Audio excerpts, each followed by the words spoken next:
tinatawag na egg na may giniling. Ito po ang mga kailangan natin. Giniling, itlog, asin, at mantika. Yan ang asin ng itlog.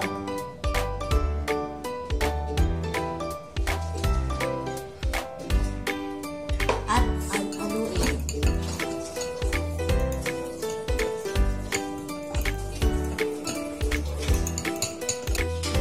Buksan ang kalan at painitin. Kapag mainit na ang kawali, lagyan ng mantika.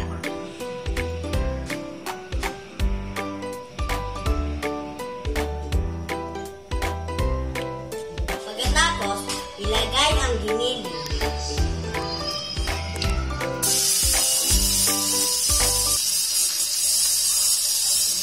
Ito hanggang sa mag-color brown. Pagkatapos, ilagay ang itlog.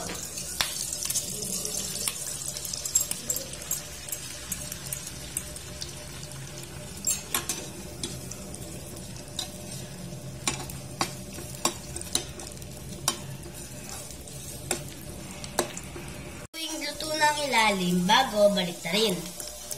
Ito na ang finished product. Salamat sa panonood. Bye!